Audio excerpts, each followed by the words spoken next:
صابر خان گاؤں کے رہنے والے تھے۔ شہر میں وہ گزر اوقات کی وجہ سے آ بسے تھے۔ ان کے گھر کی عورتیں باہر نہیں جاتی تھیں، البتہ پڑوس کی خواتین جائیں تو بہت خاطر تواضع کرتے تھے۔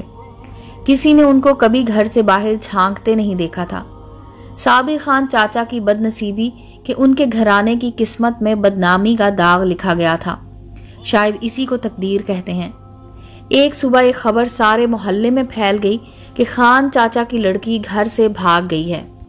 ان دنوں نیو آبادی کے نزدیک ہی دریا بہتا تھا، جس کے کنارے بنے مکانوں میں سے ایک عورت آئی۔ اس نے سب کو بتایا کہ صبح 5 بجے ایک نوجوان لڑکی کو اس کے بیٹے نے بھاگتے ہوئے دیکھا ہے۔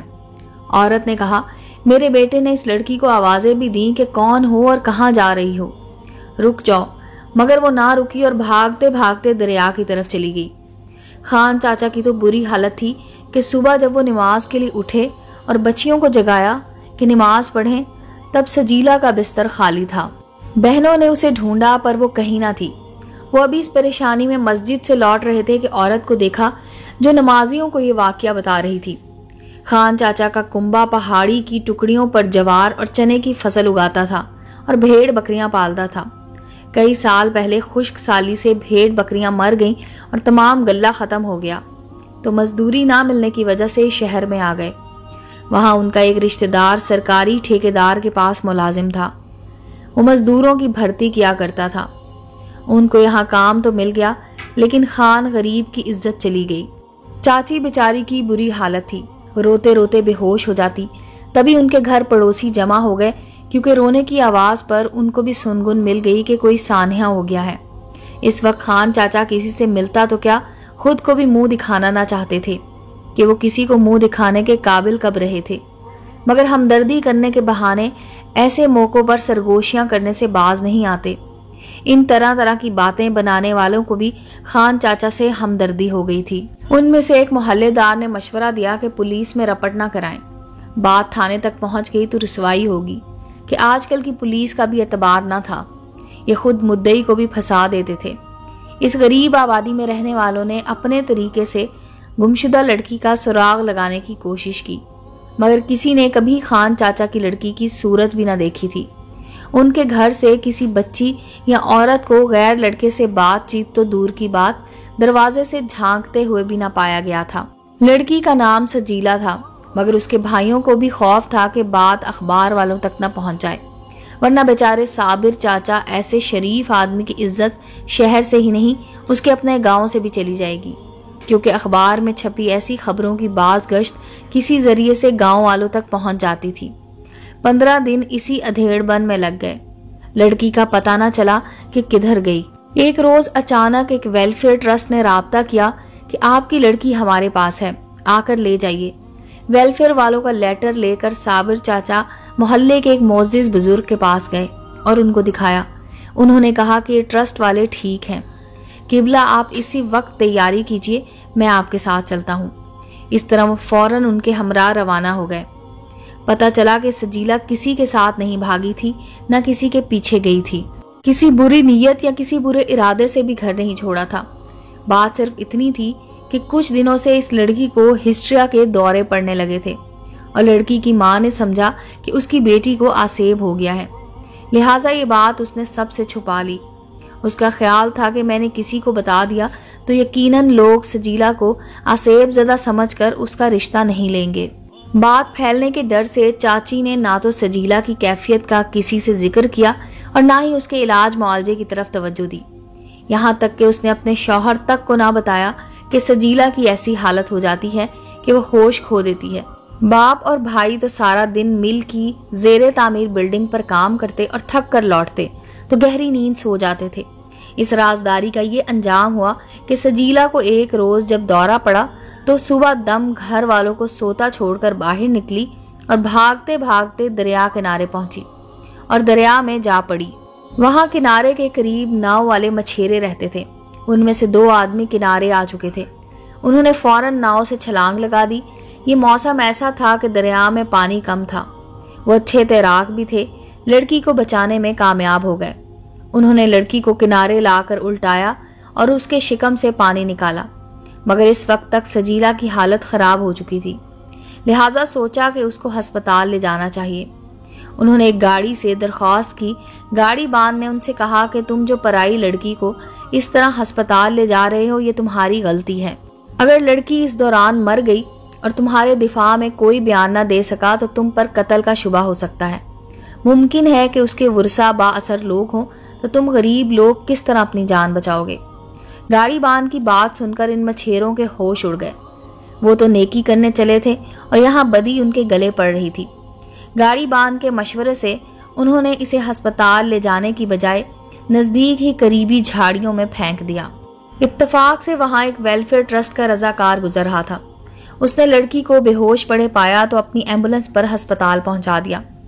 ہوش میں آنے کے بعد سجیلا کو نہ جانے کس قسم کا صدمہ پہنچا تھا کہ کلام کر سکی اور نہ ہی اپنے والد اور گھر کا پتہ بتا سکی۔ کچھ دن چپ رہنے کے بعد اس کی یادداشت واپس آ گئی۔ اس نے اپنے گھر کا پتہ اور والد کا نام بتا دیا۔ تبھی انہوں نے صابر چاچا سے رابطہ کر لیا۔ یوں وہ گھر واپس آ گئی۔ گھر والے تو کرید میں تھے، ارد گرد کے گھروں میں رہنے والی عورتیں بھی آ بیٹھیں اور معلومات لیتیں کہ کیا ہوا تھا۔ سجیلا کی ماں ان عورتوں کو لاکھ بیٹی کی بیماری کے بارے میں بتانا چاہتی اور سنی انسنی کر دیتی۔ ان کا خیال تھا کہ خود کو رسوائی اور بدنامی سے بچانے کے لیے یہ عورت اب تعویلیں گھڑ رہی ہے۔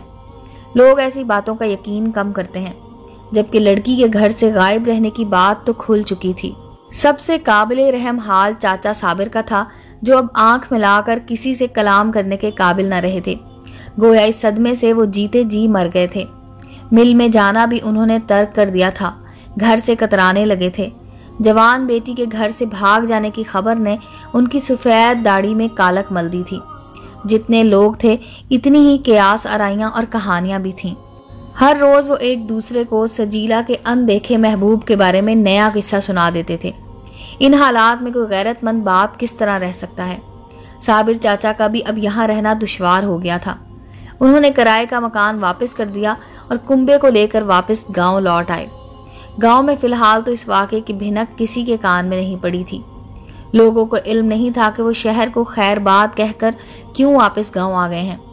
سبھی سمجھتے تھے کہ بچوں کے رشتے ناتوں کے کارن لوٹ آئے ہیں۔ اولاد کو بھیانا تو اپنے ٹھکانے سے ہی تھا۔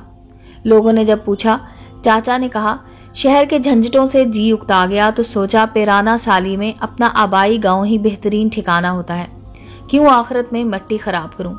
یہاں پر پرکھوں کے قبرستان میں 2 گز زمین کا ٹکڑا تو نصیب ہو جائے گا۔ یہی سوچ یہاں ہر شخص کی تھی کہ مریں چاہے پردیس میں، دفن اپنے گاؤں میں ہی ہونا چاہیے۔ سجیلا کی ماں نے آتے ہی بیٹی کے رشتے کے لیے کوششیں شروع کر دیں۔ رشتہ داروں اور ملنے جلنے والوں سے کہا کہ بڑھاپے میں جوان بیٹی کا بار گراں اس کے شوہر کے بوڑھے کندھوں پر ہے۔ شہر جا کر ہم نے غلطی کی، روکھی سوکھی جو مل رہی تھی اپنے گھر کی اچھی تھی۔ اب رشتوں ناتوں کا مسئلہ آن پڑا ہے تو ہوش آیا ہے۔ رشتہ داروں میں کوئی مناسب رشتہ سجیلا کے جوڑ کا نہیں رہا تھا۔ عمر کے 5 برس اس کے شہر کی غریب آبادی کے چھوٹے سے گھر میں بیت گئے۔ پہاڑی کھیتوں کی کھلی فضا میں کام کرتے اور چلنے پھرنے والی اس لڑکی کی زندگی کے یہ 5 برس تنگ صحن کی 4 دیواری کے اندر کسی قیدی کی مانند گزرے تھے، اور اب وہ 24 سے اوپر کی ہو رہی تھی، جبکہ ان کی برادری میں لڑکیاں 15-16 کے سن میں بیاہ دی جاتی تھی۔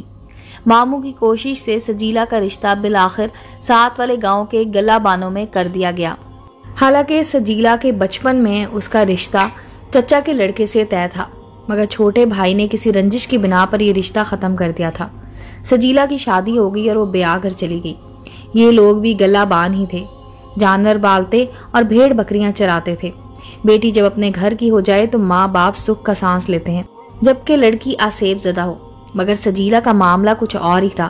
وہ صرف آسیب زدہ ہی نہیں، وہ تو گھر سے بھاگی ہوئی لڑکی تھی۔ یہ حادثہ اس کی زندگی پر ایک ایسا داغ تھا جس کا کوئی مقدس پانی نہیں دھو سکتا تھا۔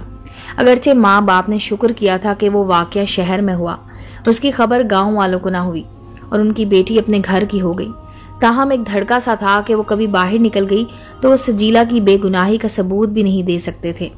تبھی انہوں نے دوسرے گاؤں کے پہاڑی گلہ بانوں کو ترجیح دی اور سجیلا کا رشتہ دے دیا۔ شادی کے بعد چند ماہ خیریت سے گزرے۔ وہ 2 بار میکے آئی، خوش و خرم تھی۔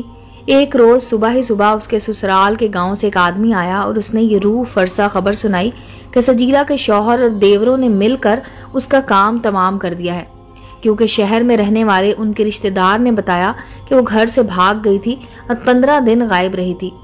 جب اس امر کی تصدیق انہوں نے سجیلا سے چاہی تو اس نے ڈرتے ڈرتے اقرار کر لیا کہ قبل اس پر دورے پڑتے تھے اور اس بیماری سے اس کے ہوش و حواس کھو جاتے تھے۔